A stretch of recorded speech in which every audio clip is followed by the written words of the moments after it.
Y vos, Alexis, también estás listo para presentar. Sí, también tengo la presentación hecha. Pero Le hice digamos, uno. claro, no hace falta que estemos a las apuradas, podés presentarla el lunes, porque Sí, ustedes a las 6 tienen clase. cuando sea más cómodo, ¿no? Pero sí, la tengo hecha, le hice unos cambios, así que tengo que subir la actualización al Está campus. bien. Bueno, yo ahí estoy. Cuando Vale. me digan. Bueno, entonces acordate de hacer, imagínate que estás haciendo una presentación ante gente, obviamente puede ser colegas tuyos, pueden ser, digamos, gente de, esto podría ser una presentación en un congreso, en un foro. Entonces, pensar, digamos, configurate a nivel, digamos, mental en ese escenario. No estás hablándole a Nico y a Marcelo y a Alexis y Guillermo. Estás hablando en una audiencia que no necesariamente tiene que saber. Pueden saber, algunos saben mucho, otros saben poco, y bueno, tenés que adaptarte un poco a esa audiencia y tenés que presentar tu trabajo. ¿Tá? Es decir, y recordá una cosa, vos en este TP vos vas a presentar tu trabajo, no vas a presentar el tema de tu trabajo. ¿Tá? Es decir, que vos perfectamente, una de las cosas que queremos ver es que hables de lo que hiciste en toda la presentación, pero después, por ejemplo, en las conclusiones, no decir, el HTTPS es fantástico, te da seguridad, sino decir, bueno, yo estuve estudiando todo esto, encontré esto, me costó entender o encontrar información particular sobre tal aplicación de HTTPS o sobre tal aspecto, porque vos estás hablando de tu trabajo. ¿Tá? Es decir, el foco no está en HTTPS, está en tu trabajo con HTTPS. ¿Tá? Bueno, Ok, adelante. excelente. Bueno, seguridad en HTTPS es el título y básicamente lo que se busca es ver por qué HTTPS es seguro y qué es lo que brinda seguridad. Lo que brinda seguridad en HTTPS es que la información de los mensajes eviten ser alterados y también interceptados y a la vez modificados en los mensajes en sí. Bueno, para poner en contexto, HTTPS significa Hypertext Transfer Protocol Secure. Es un protocolo de aplicación que básicamente es para intercambio de mensajes en Internet. Está encapsulado en la capa de transporte en el protocolo TCP y el port es 443. Su predecesor, que es HTTP, tiene el port 80. Bueno, básicamente lo que se va a ver en esta presentación va a ser, se va a presentar el protocolo mostrando cómo este se fue moviendo a lo largo del globo. Se va a explicar por qué es tan importante HTTPS, o se va a intentar explicarlo. Se va a desarrollar también qué protocolo de criptografía usa para que sea tan seguro HTTPS, la definición de ese protocolo, sus conceptos. Y también se va a hacer un cierre eh, dando datos y concluyendo sobre los temas vistos. Bueno, básicamente, algunos datos para poder entender cómo se expandió este protocolo es que más del 50% usa candado verde en las URLs.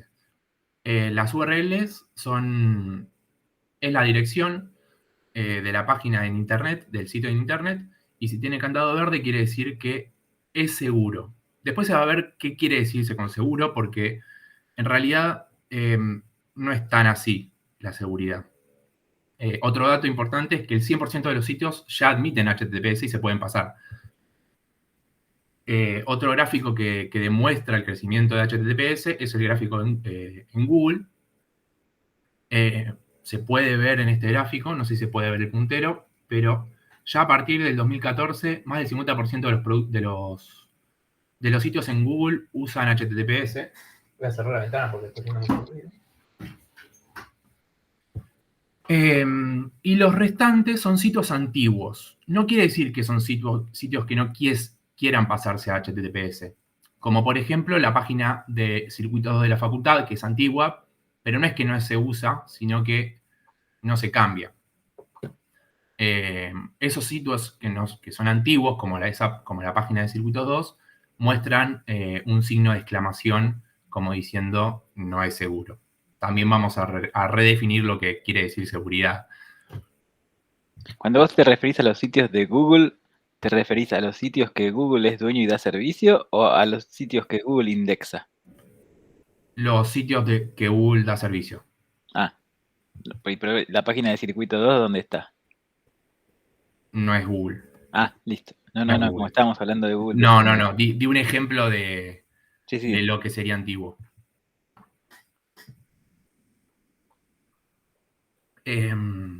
Bueno, otros gráficos también que agregan importancia es la encriptación HTTPS por producto en Google. Básicamente lo que me interesaba mostrar era el gráfico verde que es Gmail, que no quiere decir encriptación en el mail, sino encriptación HTTPS en Google, de Gmail, que creció claramente, increíblemente, o sea, creció muy rápido. Ya en el 2014 ya casi el 100% estaba encriptado. Bueno, ¿por qué es necesario encriptación en HTTPS? Para encriptar información sensible en la web. Por ejemplo, número de tarjeta de crédito, información personal, contraseñas y nombres de usuarios en páginas de bancos o información sensible de una empresa importante. Bueno, entonces, ¿cuál es el protocolo que se encripta en HTTP? Transport Layer Security. Es un protocolo estipulado por la IETF, que quiere decir International Engineer Task Force, y que evita escuchas, falsificaciones de mensajes o manipulaciones. Básicamente, para dar un pantallazo, el registro TLS tiene esa estructura. Se divide, en realidad se divide en varios, no en dos, sino, sí, en dos, y lo que se cataloga, lo más importante sería el protocolo de registro, que viene encapsulado en el protocolo de transporte, y en el content type que se ve en la estructura se puede especificar si es de tipo de datos, de alerta o de handshake. El protocolo de handshake entonces es como si se encapsula en el protocolo de registro de TLS y usa la infraestructura de Public Key Infrastructure, que se va a ver más adelante. Algunos conceptos importantes que vamos a ver a lo largo de la presentación en cuanto a TLS puede ser la firma digital.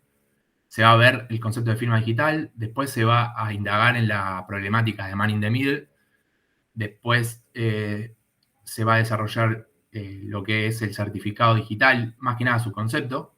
Luego se va a integrar todos estos conceptos para explicar lo que es la infraestructura de clave pública.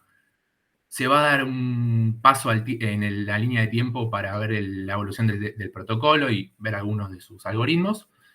Y después se va a poner un monio con otros protocolos aparte de HTTPS que usan TLS. Bueno, la firma digital.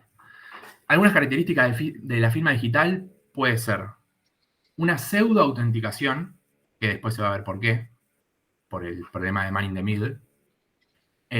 Integridad, o sea que el remitente es el que manda el mensaje.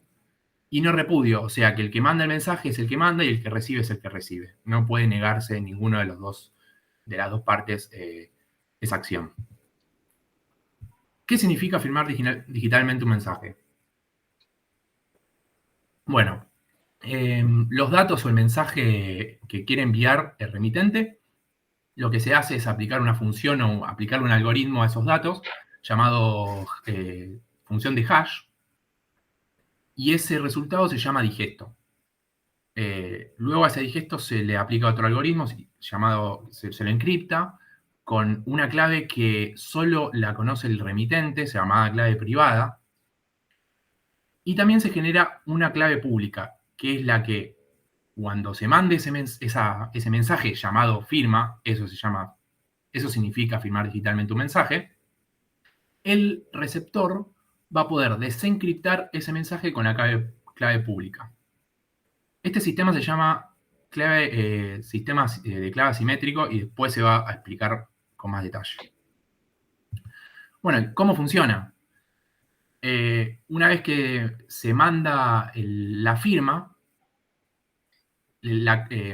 junto con la clave pública, si se quiere decir, porque en realidad la clave pública se puede mandar mediante un externo, el receptor la recibe y la desencripta con la clave pública conocida.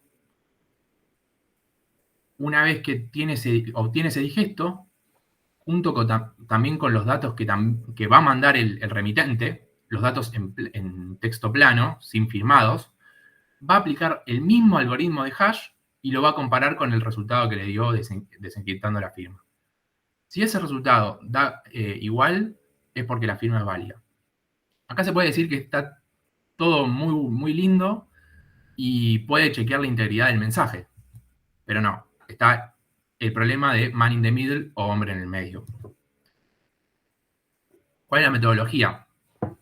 En el proceso del mandado, un pirata informático puede interceptar el mensaje, puede descartarlo,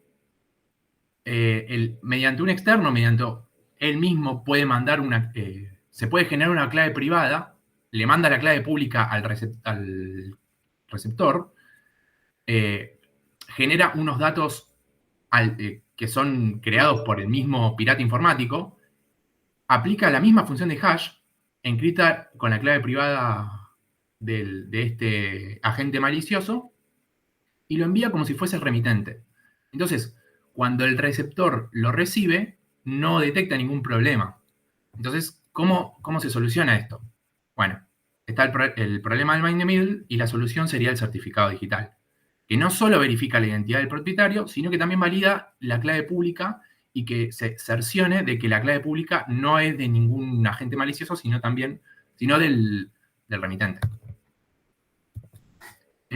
Antes de explicar lo que es un certificado digital, está bueno explicar lo que es una autoridad certificante. Básicamente, la autoridad certificante es una entidad que es un tercero de confianza y se podría relacionar con lo que es un banco. Sería una buena analogía. Su clave pública, si es que tiene que encriptar algo con la clave privada, con este sistema de clave asimétrico, es conocida por todos y en los navegadores de Google, de Google u otros navegadores, ya la tienen predescargada. Ya la tienen descargada antes de... Sí, ya tienen descargada en su base de datos. Bueno, ¿cuál es el procedimiento del certificado digital? ¿Y qué es? Por lo explicado previamente, primero el que envía el mensaje aplica el algoritmo de hash a los datos y firma el digesto. Luego, la autoridad certificante firma el dato a texto plano y el dato firmado por el remitente, le aplica un hash y lo firma. Vale aclarar que esos datos a texto plano van a contener información del remitente, como su clave pública y otra información relevante. A eso se llama certificado digital. Y una vez que se manda, el remitente lo recibe y desencripta el mensaje con la clave pública conocida por todos de la autoridad certificante. Una vez que la desencripta, encuentra la clave pública del remitente. Con esa clave pública desencripta el mensaje firmado por el remitente ahora. a su vez aplica el algoritmo de hash a los datos originales, como se explicó antes, y compara con los dos dígitos. Si se valida, ya se cerciona, se asegura de que el remitente es el que mandó el mensaje. Ahora, se cerciona gracias a la confianza de este tercero. Todo este sistema se basa en la confianza de la autoridad certificante. Bueno. Una pregunta. ¿Las autoridades certificantes se conocen? O sea, ¿son públicas? Son públicas, y una cosa que no mencioné es que hay un árbol de autoridades certificantes que se conocen, y que hay una autoridad certificante, si se quiere, raíz, pero sí se conocen. Sí. Serían como si fuesen bancos, en las cuales los clientes depositan la confianza en esos bancos. Sí, en realidad, más que los bancos, hay que pensar en los escribanos, ¿no? En los escribanos. Los escribanos y los colegios de escribanos. O fíjate que, por ejemplo, cuando vos mandás un documento firmado de Argentina al exterior, lo podés hacer certificar por un escribano, después vas y haces certificar la firma del escribano en el colegio de escribanos, después haces certificar la firma del colegio de escribanos en el Ministerio del Interior, después haces certificar la firma del Ministerio del Interior en Cancillería y le ponen la apostilla de La Haya.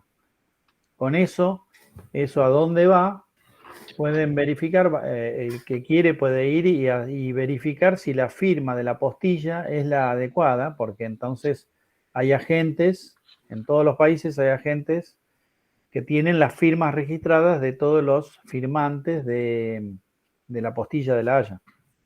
Y a partir de ahí, entonces le empezás a creer a todos. Es decir, desde el momento que le crees al que firmó en Cancillería de Argentina, el que firmó en Cancillería de Argentina te hace confiar en el que firmó del Ministerio del Interior, el que firmó del Ministerio del Interior te hace confiar en el Colegio de Escribanos, el que firmó del Colegio de Escribanos te hace confiar en el escribano, y el escribano te hace confiar en el pobre tipo que tiene un documento que dice que es ingeniero de Argentina, digamos, ¿no?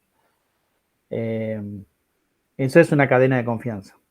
Ahora, ¿cómo podemos...? La clave pública es una tira de caracteres.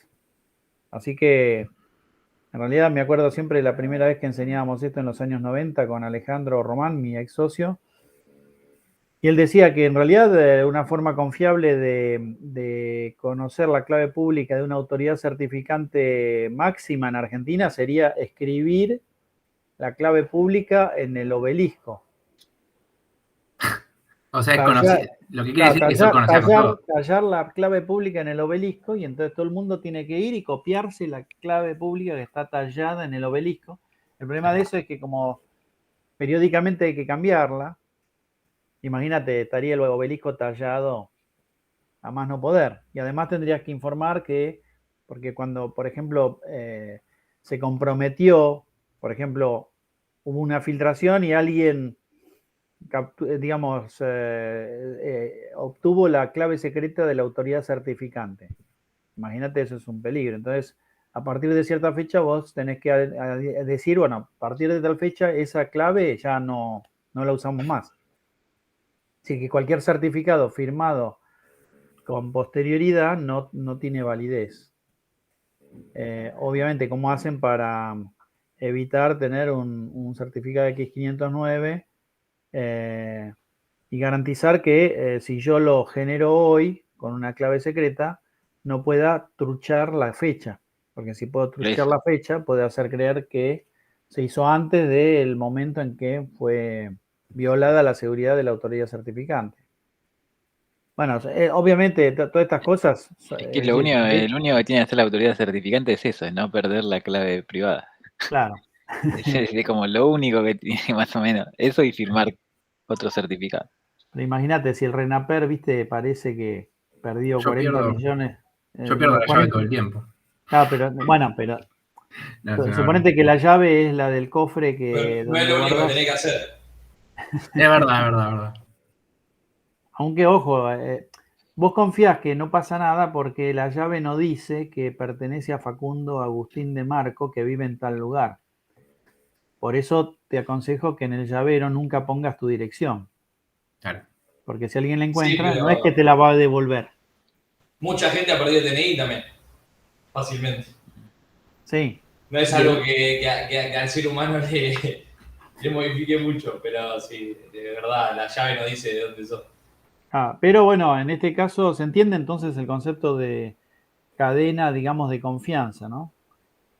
Vos, digamos, todo esto que explicó Facundo funciona en la medida que la clave pública sea la de la entidad que hizo la firma, que firmó realmente el documento. Si la clave pública fue alterada, a partir de ahí la firma digital no sirve. Entonces vos tenés que, digamos, tener una forma segura de obtener la clave pública. Y para eso están los certificados X509, que, digamos, en definitiva es un certificado firmado digitalmente por la autoridad certificante donde dice que la clave pública de Facundo de Marco es, viste, la tira esta de caracteres. Básicamente es eso. Ahora, Sí, igual. no es muy Sí. complicado, pero cuando esto apareció allá en los años 90, con mi socio, con Alejandro Román, que en ese momento era subdirector de informática de sistemas del Ministerio de Justicia, fue todo un tema y bueno, de hecho él es uno de los 8 redactores del decreto de firma digital del 98, cuando empezó todo esto de firma digital y no es fácil, y me acuerdo de las charlas con los escribanos, estaba el vicepresidente del Colegio de Escribanos de la capital, que se interesaba mucho, pero tenía terror. ¿Entendés? Porque claro, viste, para los escribanos, esto puede ser una amenaza.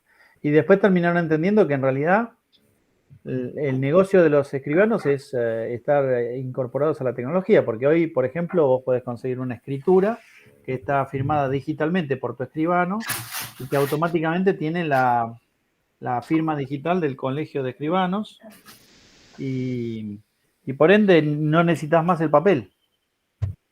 ¿Entendés? Es decir, tenés el documento firmado digitalmente por el escribano. Sí. Sí. Y ahora, lo que vos dijiste, porque hay un ejemplo. Así. Se está cortando un poco. ¿Se me está cortando? Sí. Ok, hola, hola, hola. ¿Ahora? ¿Sigue igual? Sí, ahí va. Ahí va. Ahí va Oye. mejor. Nada, lo que había dicho que se va a ver ahora en un ejemplo, en un certificado de X509. Bueno, sigo. Básicamente, un certificado 509 es un estándar para los certificados digitales de clave pública, creado por la Unión Internacional de Telecomunicaciones y tiene una codificación Abstract Syntax Notation 1. Esta codificación, para ser transmitida, se utiliza un subtipo de reglas llamadas DER, Distinguished Encoding Rules, que vienen de BER, Basic Encoding Rules. Entonces, lo que se hace es, a la codificación ASN.1 se la modifica, se la cambia a una secuencia de octetos. Porque el certificado de X509 es binario, es un certificado binario. También lo que vale aclarar es que hay una lista de revocación de certificados para los certificados que están caducos. Básicamente la información más relevante que puede tener un X509 es la información del propietario, o sea, de la autoridad certificante, la clave pública del remitente, la fecha de caducidad y la de emisión también, la información del algoritmo que se usa, la versión del X509, en este caso la mayoría son de versión 3, y el número de serie, que después se va a ver por qué es importante el número de serie.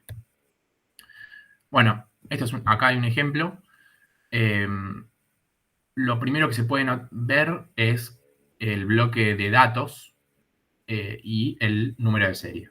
Ese número de serie identifica unívocamente al certificado X509 y sirve para la lista de revocación de certificados, cosa de que si está en la lista es porque ya este certificado no funciona más o es inválido. Después se puede notar que hay dos bloques. En la imagen es el segundo cuadrado rojo que tiene una A a la derecha y el último cuadrado rojo que tiene una B a la derecha una B a la derecha. Hay dos bloques ahí. Está el bloque A es la información de la clave pública del remitente y el bloque B es la información del algoritmo, del esquema algorítmico que se usa para la firma de la autoridad certificante. O sea, qué algoritmo de hash usa y qué algoritmo de encriptación usa de clave pública, ¿no? En cuanto al primer bloque, lo que se puede destacar es el asunto, que es importante porque si el asunto no coincide con un dato de este bloque de datos, no es válido el certificado. El nombre del emisor, o sea, de la autoridad certificante, y las fechas de vencimiento. Bueno, está también esa tira de código que dijo Marcelo, que es la clave pública. En este caso se usa una la encripción, el algoritmo de encriptación RSA de 2048 bits. Y el segundo bloque que es el algoritmo de encriptación que usa la autoridad certificante. Bueno, y ahora lo más importante de TLS, que es la infraestructura de clave pública. Usa dos técnicas. Primero, la claves públicas o el sistema de claves asimétricas, que es lo que ya expliqué, que sirve para crear un canal seguro para el intercambio de una clave compartida. Y también para autenticar. ¿Qué quiero decir con clave compartida? Es una clave que la conoce solamente el que envía y el que recibe, nadie más. Esta clave, que ahora se va a ver bien qué es, y que se llama sistema asimétrico, es muy importante, es más eficiente que la clave pública, pero se necesita de un canal seguro. Por eso se combinan los dos tipos de claves. También se va a integrar los conceptos de firma digital y certificado digital. Bueno, clave simétrica versus clave asimétrica. Básicamente lo que ya conté, la clave simétrica es se usa la misma clave para encriptar y para desencriptar, y esa clave es compartida. Y la clave asimétrica se usa una clave privada para encriptar y una clave pública para desencriptar o viceversa. Ventaja de la clave simétrica, ¿por qué dije que era más eficiente?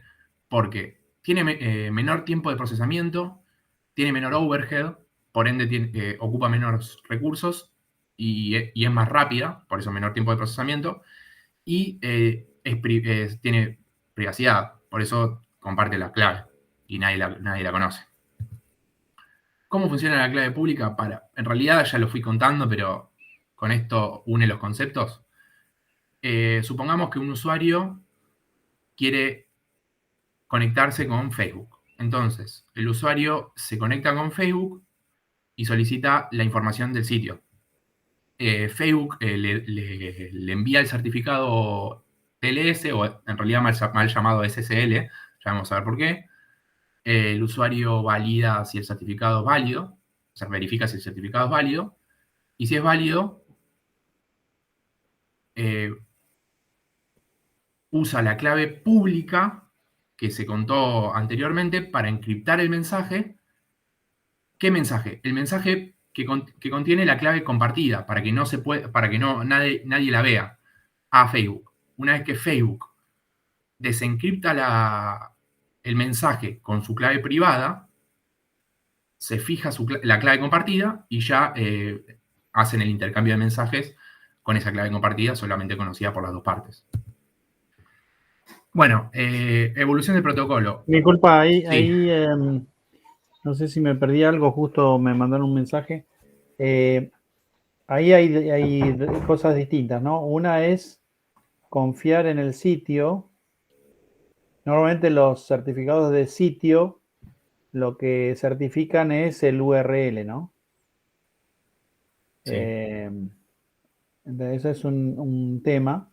Y el otro que, bueno, utilizando la clave pública del sitio podés encriptar una clave de conversación. Compartida, perdón. No, Claro, de compartido, de conversación y a partir de ahí usarla para encriptar el canal, ¿no? Sí. Eh, Exactamente eso es lo que quería decir. Y para crear un canal seguro para poder distribuir la clave, básicamente. Pero es importante, viste, que lo que se certifica es el URL, es decir, en realidad el FQDN con el URL, o el URL que contiene al FQDN, porque en realidad, si no, cada vez que, por ejemplo, si tuvieses algún balanceador de carga, sería un lío, porque si cambia la IP, si estuviese certificando por la IP, tendrías que tener un certificado en función de a qué IP estás accediendo. Y si el día de mañana tuvieses que hacer una migración del sitio, también tendrías que volver a pedir un nuevo certificado.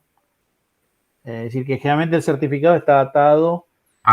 Lo que vos querés decir es que está atado a www.facebook.com, nada más. Sí, por Solamente el ejemplo, FQDN.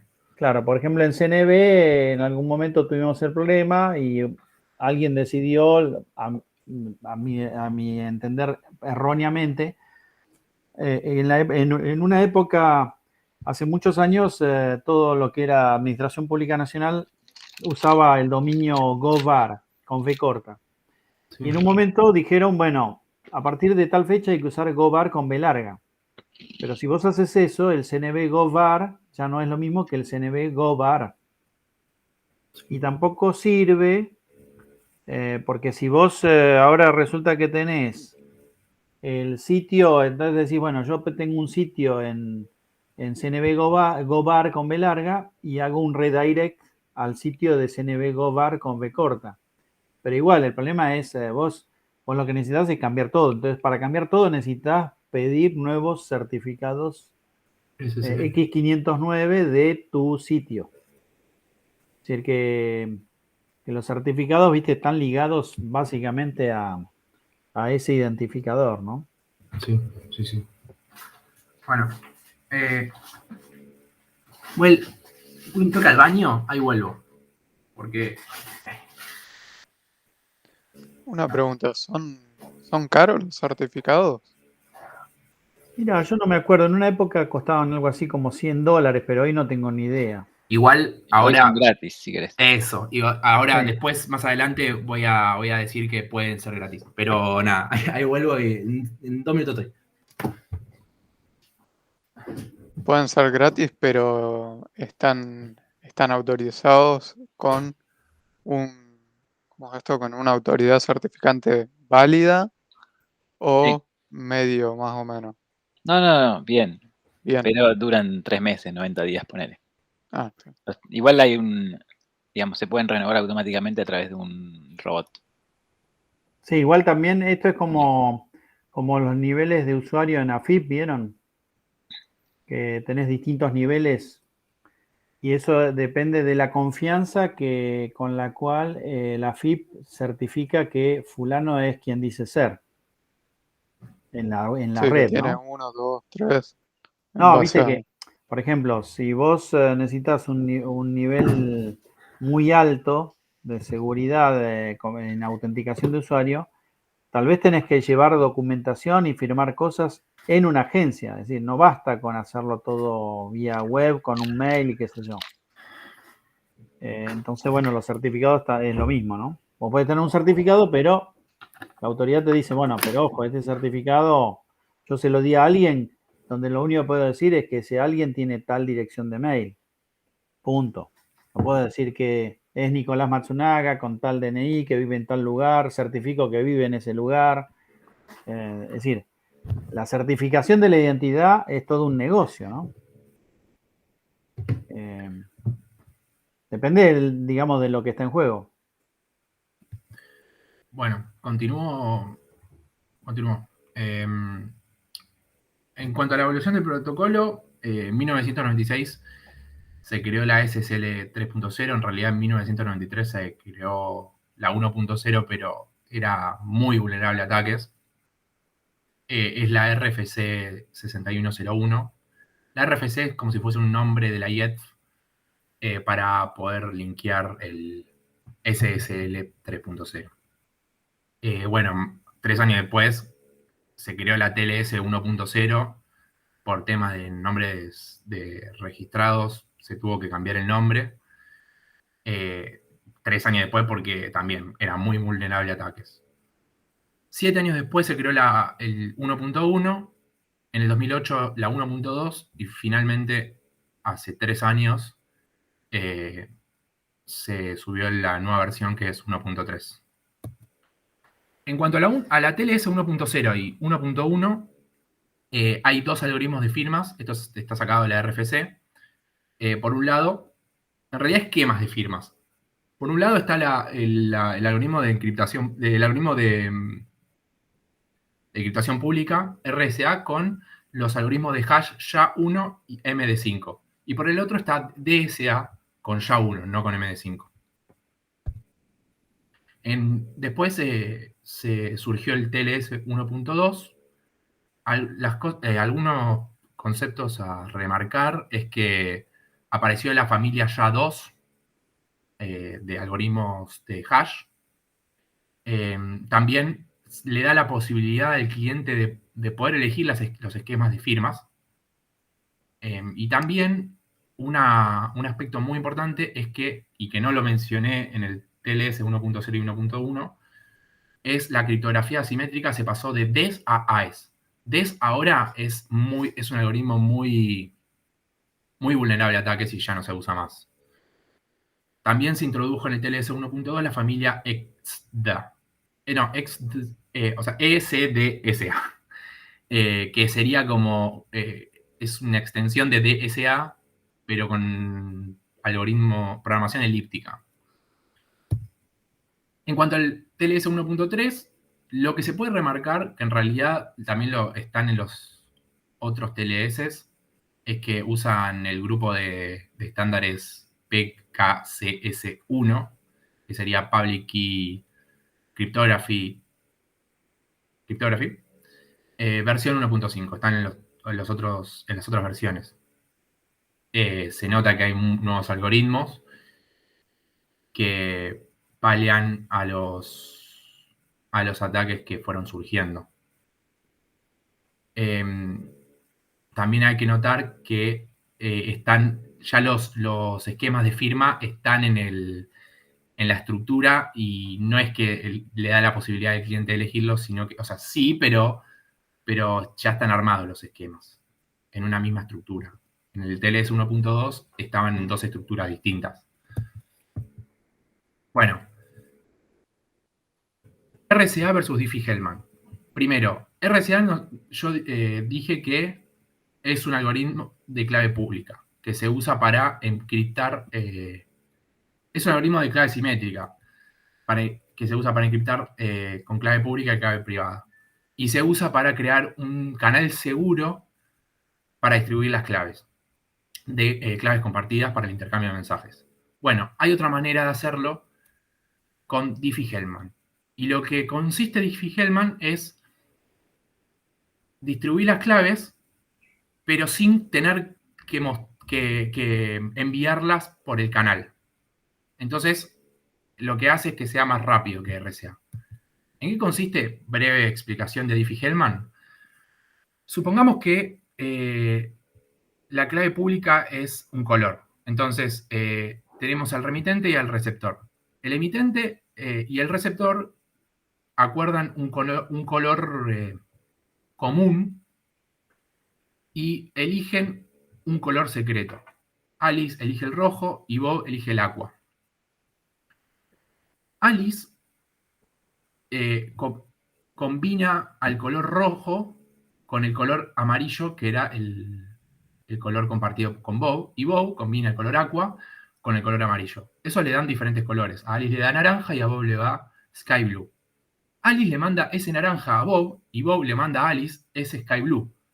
Alice le combina su color secreto rojo al Sky Blue de Bow, y Bow le combina a Alice lo que le dio a Alice naranja con su color secreto, que era el agua. Eso le dio marrón. Ese marrón sería como la clave privada que nunca se mandó en el canal. Entonces, nunca se tuvo que compartir. Eso lo que es una muy buena técnica, y la principal ventaja es que permite el forward secret. ¿Qué quiere decir el forward secret o el secreto hacia adelante?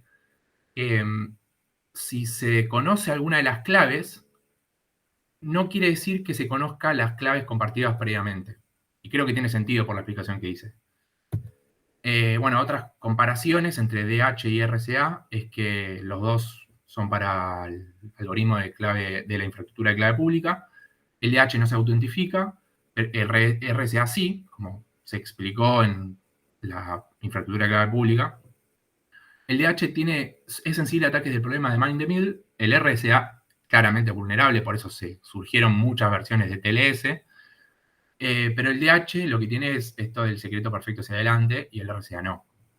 El DH es el futuro de la encriptación para compartir la clave compartida, valga la redundancia, porque el RSA se vuelve cada vez más vulnerable y el DH es muy simple y rápido.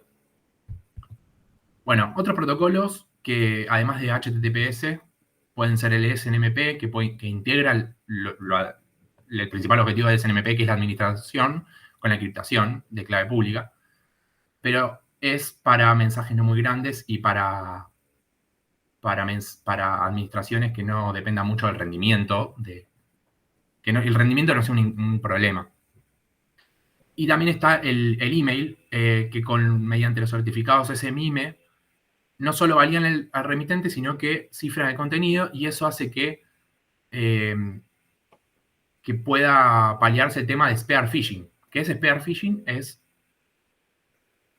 el típico mensaje que en el asunto y en el nombre parece como que son de una empresa o alguien conocido, y después que buscan, no sé, llenar un formulario y los redirigen para otra página que no es la deseada, y te hacen poner datos compartir datos que no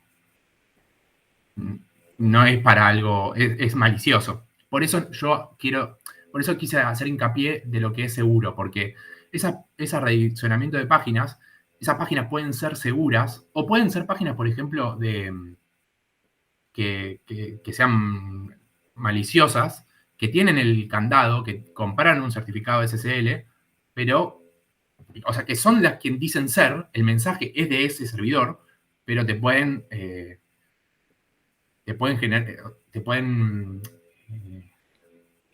generar un problema en cuanto a dinero, sí, básicamente te pueden robar dinero o información personal. Bueno, algunas herramientas interesantes de HTTPS. Está Let's Encrypt, que es lo que quería decir antes, que es una autoridad certificante que entrega certificados SSL gratis. Está lo que es el wildcard, que no solamente valida un dominio, sino que varios subdominios. Y hay una herramienta muy importante que se llama OpenSSL, que básicamente es el que puede convertir la codificación a ASN.1, y se puede leer con esta herramienta, aparte de poder crear certificados. Algunas noticias para concluir, importantes, y que demuestran todo lo que ya estuvimos hablando. En el 2020, Microsoft, Google y Apple se vuelven incompatibles con el TLS versión 1.0 y 1.1. En el 2016, Gmail sacó un candado que vendría a ser rojo roto, que indica que los que mandan el mensaje no tienen encriptación TLS. Y otra noticia es la en el 2021, en septiembre, si no me equivoco, la EF sacó el concepto quitó el concepto de HTTPS Everywhere. O sea, ¿qué quiere decir eso? Que ya el HTTPS ya está en todos lados y no hace falta promocionar ese eslogan. Otros datos pueden ser que el software Microsoft Edge presenta que menos del 1% de las conexiones es por encriptación TLS 1.0 y 1.1. El SC Labs, una empresa de la nube que provee soluciones en la nube, tiene el 94% de sitios compatibles con TLS 1.2. Y otro dato interesante es que el 0,36% de los sitios de Safari, de navegación de Safari de Apple, cuentan con TLS 1.0 y 1.1, lo cual me parece muy bajo. Bueno, ¿alguna pregunta? No sé si tienen. Muchas gracias. HTTPS Everywhere era una extensión de un navegador justamente para como segurizar el acceso a ciertos sitios. Ah, me equivoqué completamente entonces. O sea, no es un eslogan. Yo pensaba que era un eslogan. Ok. Joya.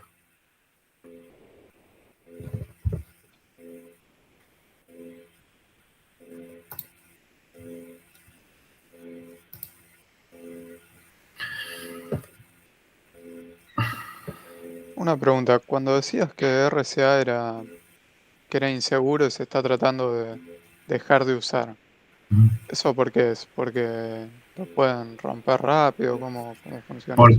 Porque lo pueden romper rápido, más que nada porque me sale piratas informáticos, pero los hackers inventaron ataques muy inteligentes, están inventando ataques muy inteligentes que rompen con el algoritmo de RCA fácil. O sea, cada vez más fácil están rompiendo con los algoritmos. O sea, salen nuevas versiones y lo siguen descubriendo. Y el DH supuestamente es mucho más seguro. Nada, básicamente por eso. Creo que también es muy, muy vulnerable a la fuerza bruta.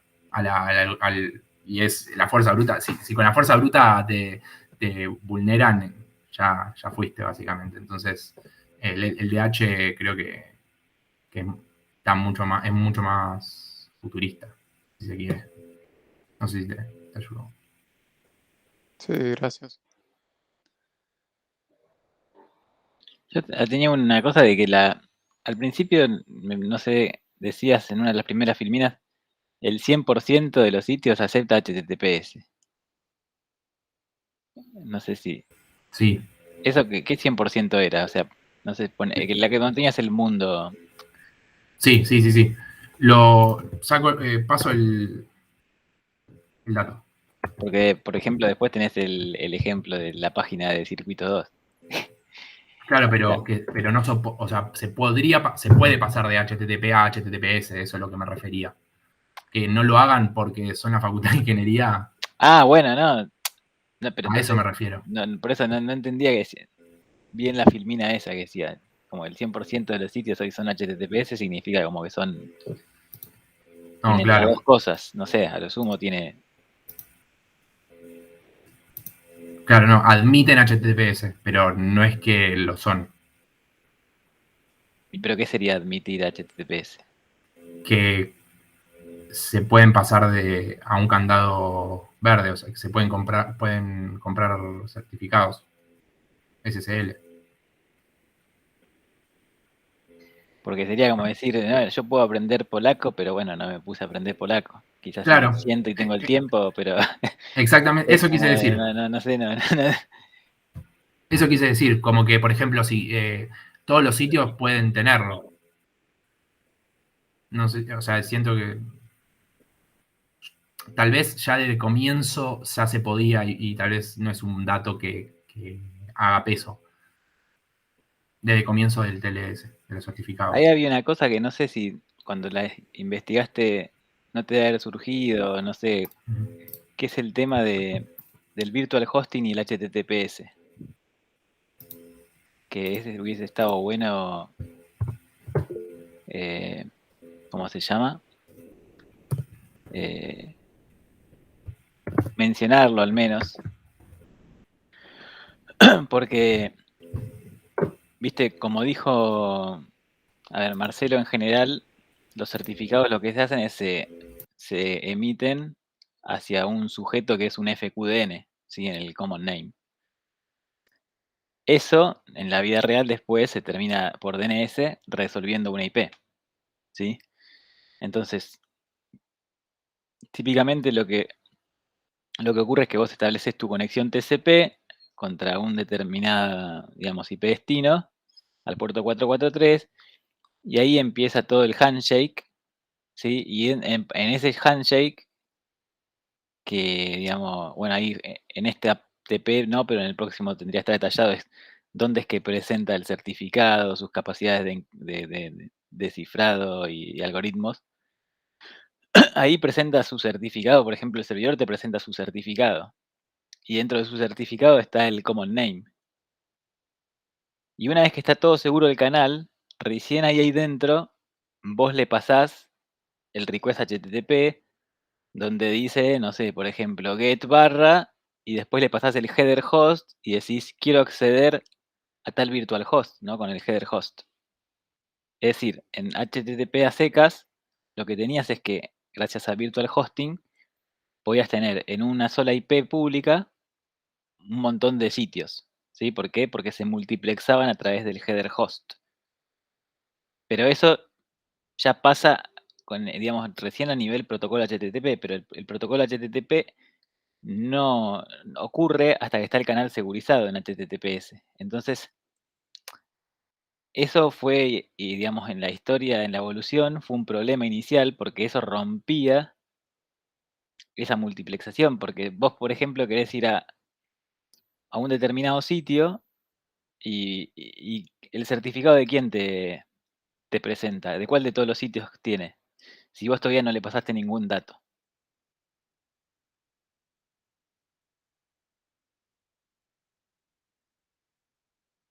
¿Sí? Eso era, digamos, en una época era un problema. Después surgió, digamos, técnicamente una solución, ¿sí? Que resolvió eso. Sí, estoy leyendo, puede ser HTTPS sobre Apache. No, Apache es un web server. O sea, Ah, lo que surgió es, digamos, el SNI, que se llama el Server Name Identification, que es, digamos, el equivalente a Virtual Hosting sobre HTTPS. ok, estoy buscando. Porque si no era como, ¿entendés, no? O sea, Sí, entiendo no, perfecto, entiendo perfecto. vos no pasás qué sitio querés hasta que estás segurizado, pero para segurizarte el sitio, como está atado al nombre, y vos no sabés con qué intenciones te vienen desde afuera, porque múltiples nombres van a la misma IP, no sabés qué certificado presentarle. Eso era justo, aparte de eso, justo del caso particular de HTTP, ¿no? Que tiene virtual hosting. Como vos justo pusiste seguridad en HTTPS. Sí. No me saltó nunca eso de SNI. Pero sí, y yo estaba entre dos títulos, entre seguridad en HTTPS o encriptación en HTTPS. Pero me decidí por seguridad. Sí, yo ahí, digamos, dentro de tu presentación, bueno, primero, la primera observación es, para las próximas dos presentaciones, presta atención al tiempo, ¿no? Es decir, nosotros tenemos fijado como plazo 30 minutos. Entonces tenés que saber ser, digamos, ir bien al punto, ¿no? Segundo, bueno, lo que dice Nico, yo no lo tenía presente, pero sí, es un tema importante. No vi, me estaba fijando en el informe, y tampoco en el informe lo vi, no veo, digamos, la típica gráfica de intercambio protocolar con los detalles, ¿viste? Porque encima para el TP2 lo vas a necesitar. Sí, no lo hice porque lo voy a ver en el TP2, pero lo iba a ver en No, TP2. Pero claro, lo que pasa es que la idea era, bueno, vos en el TP1 tenés que abordar, entre otros aspectos, justamente esos aspectos, ¿no? Que es, estás hablando de un protocolo y el protocolo es intercambio de mensajes. Entonces, ver al menos algún tipo de diagrama donde ves el intercambio protocolar entre las dos entidades, básicamente el browser y el server. Después, en cuanto a las conclusiones, vi que en el informe tenés referencias, pero bueno, en la presentación no haces referencia a las referencias bibliográficas. Y tampoco te explayaste, es decir, bueno, incluso en el informe las conclusiones son muy escuetas. Pero sería bueno que trabajes mejor el tema de las conclusiones. Es decir, aunque parezca reiterativo o repetitivo, agarré y decir, bueno, entonces después de todo el trabajo que hice, yo concluyo que, entonces es una conclusión. Incluso en las conclusiones vos podés incluso agregar aspectos que hacen a estuve viendo, suponete, pienso en el trabajo de Guillermo. Quise analizar un poco más el tema de BGP utilizado en otros escenarios, como por ejemplo, no para Internet, pero lo vi muy complicado. Bueno, eso es una conclusión, porque estás concluyendo tu trabajo. Sí, ¿Tá? sí, cuando me dijiste eso al principio, sabía que iba a tener un comentario de eso porque no había hecho una conclusión sobre mi trabajo, había hecho una conclusión con datos. Claro, pero incluso, por ejemplo, la realidad es que si nosotros fuésemos investigadores que estamos ahí al pie del cañón y estamos viendo todo lo último que sale acerca del HTTPS, bueno, uno podría decir, las conclusiones serían conclusiones muy atadas al objeto de estudio. Pero en realidad, lo más interesante de nuestro trabajo de investigación es el sujeto de estudio, no el objeto de estudio. Es decir, el sujeto sos vos. Entonces vos podés en las conclusiones decir, mira, traté de entender este tema y me pareció un poco complejo, ¿viste? Busqué información sobre tal tema pero no la encontré. Porque tampoco estamos haciendo un trabajo de 2 años de desarrollo, de investigación. No, es durante unas horas le invertiste tiempo. Por ende, hay veces que vos decís, mira, yo le invertí tiempo hasta que llegó un momento en que hasta acá llegué. En tu conclusión tenés que hacer referencia a eso. Por ejemplo, hacer referencia a un montón de puertas que entreabriste, viste que había un montón de cosas y dijiste, bueno, ahí algún día me meteré. Sí, entiendo. Pero vos Perfecto. lo podés poner en la conclusión. Podés poner, bueno, ahí dentro de mi trabajo de investigación o de búsqueda, me encontré con este y este tema que está relacionado con tal cosa, pero no pude profundizar y sería interesante para más adelante o para por otra asignatura o para otro estudiante, por ejemplo, viste como en las tesis de doctorado o de grado incluso, que cuando terminan dicen, bueno, hay estas cosas que podría otro tomar la posta y seguir estudiándola. Sí. Así que bueno, esos son mis comentarios, ¿no sos vos, Nico? Sí, o sea, dentro de todo, digamos, estuvo bien. Yo pensé que ibas a mencionar un poquito más en el informe, digamos, de que TLS, digamos, había surgido en la introducción como viniendo a resolver, digamos, los problemas de SSL. Y además, hay algo que creo que dijiste que ibas a explicar, que era por qué está mal dicho certificado de SSL, y no sé si lo llegaste a decir en la presentación. Pero creo que puede ser que no lo dije, pero está mal llamado porque se cambió a TLS y los certificados son sobre TLS, no sobre SSL, pero quedó SSL, básicamente. Ok.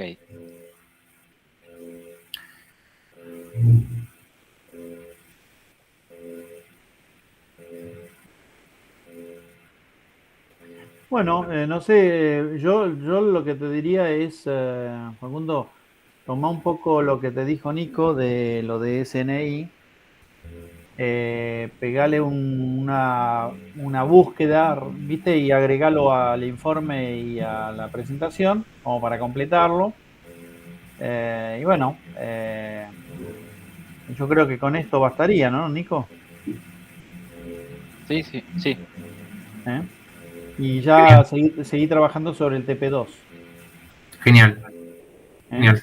Después subir la información, la documentación al campus, Vale, ¿viste? sí. Ahí a lo que llamamos planificación, informe, presentación del TP1. Sí, sí, sí. Bueno, y los demás, entonces, Alexis, seguimos el lunes o el jueves, como prefieras, porque hoy, viste, se nos acabó un poco el tiempo, pero bueno, al menos ustedes ya no solo tienen una idea del tema que presentó Facundo, sino también eh, una idea de, bueno, en qué consiste una presentación. ¿Ah? Obviamente las presentaciones son todas mejorables, perfectibles, pero traten de hacer, digamos, un trabajo a conciencia, ¿no? Bueno, Sí, creo que sí. nada más. Una cosa, Facundo, del tema ese de SNI, ese es el tema de Virtual Hosting HTTPS. Yo no me acuerdo de la cronología, pero en un momento había surgido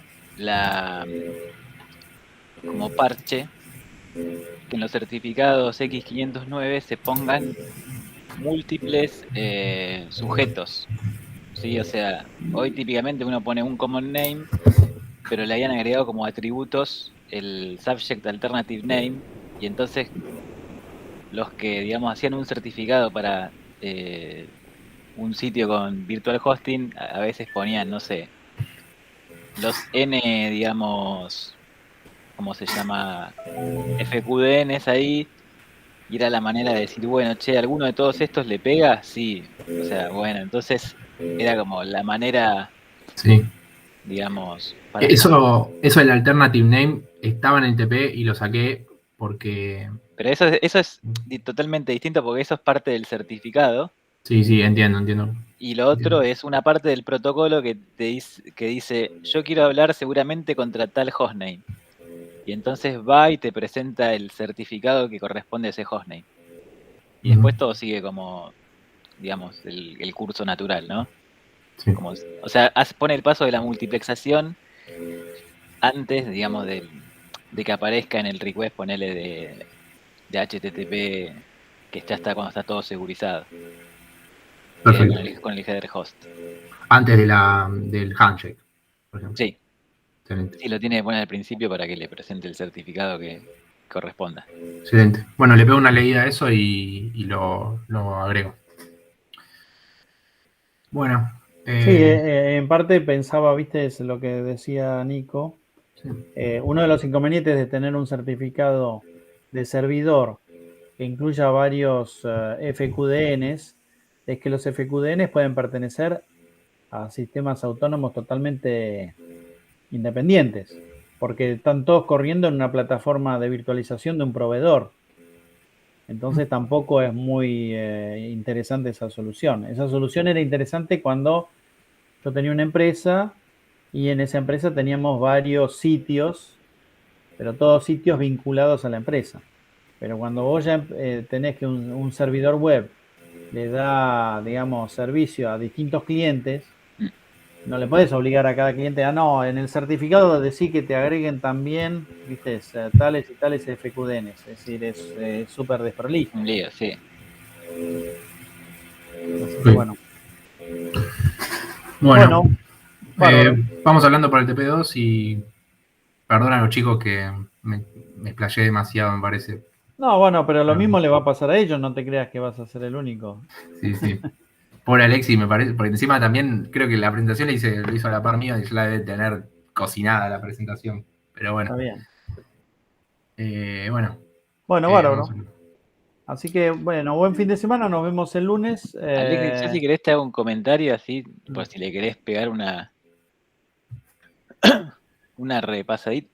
Yo vi el informe, o sea, vi que hay una parte, o sea, que mostrás como partes de la PDU del MQTT, pero es como que en el medio, no sé si no llegaste a mostrar como no sé si en la presentación, Como un mensaje completo. un mensaje completo, porque aparece, no sé, byte 1, byte 2, que es variable, de verdad era byte, digamos, el remaining length, que ahí está bueno también, digamos, quizás hacer el comentario de cómo es que se codifica, no sé, porque es un campo variable que el bit más significativo es el que indica si hay como un more bytes, viste ahí, es como sería como el more fragment de IP. Y después no sé qué byte size hay en el medio y pones digamos, un detalle de cuando se usa el connect y el connect act, pero ya ahí ya es el byte 8. Y entonces te faltan al menos byte ahí no sé dónde está sacado ese screenshot. Porque es el byte 8 ahí, no sé. Como no sé si, digamos, si está mal ese número, si falta algo en el medio. Bueno, lo miro eso. A ver.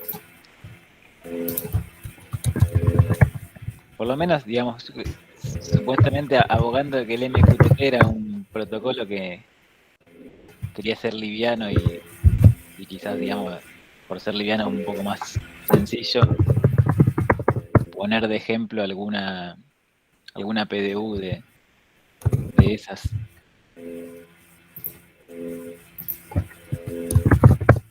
Es una buena idea, sí. Sí, eso no me olvidé de ponerlo y hay varios campos que se pueden mostrar. Sobre todo cuando se hacen las conexiones, cuando se hacen los publish, que puede ser útil. Ahí me parece bueno lo que hiciste de agregar anexos para no, viste, hacer demasiado extenso el cuerpo principal del informe, ¿no? Así que, viste, las tablas esas en los anexos está bueno porque entonces haces Sí, a que... mí. Sí, me parece una buena alternativa, ¿no? Sí, yo tenía el problema de que al tener dos versiones, tenía que como duplicar las tablas y era como información duplicada, no quería mostrar en el trabajo. Claro. Entonces No, pero está bueno porque vos podés agarrar y decir, bueno, entonces en el anexo tal está la tabla completa y en el cuerpo del informe del trabajo solo haces mención, sin dar todos los detalles. Así que es una buena, digamos, es una buena alternativa para la documentación que lo pueden tomar como buena práctica los demás también. Y después tenés ahí cambiado, si te fijas en la descripción, dice password flag indica si el nombre de usuario está presente en el payload, username flag indica si la contraseña está presente en el payload. Está al revés ahí. Está bueno.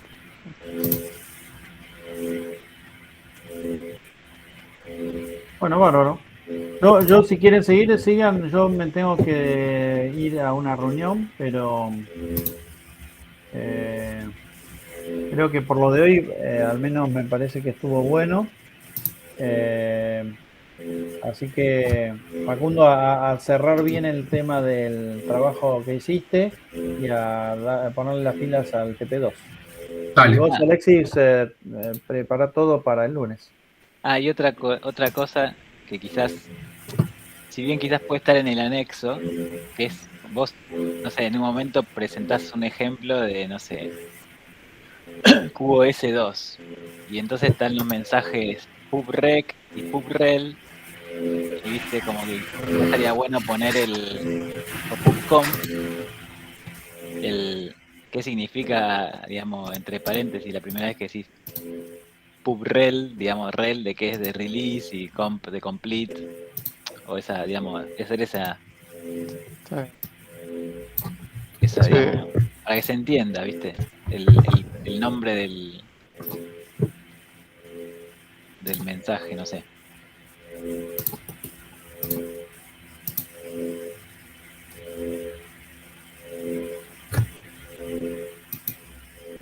Eso en general, la primera vez que uno presenta, viste, una sigla, como que la explica entre paréntesis.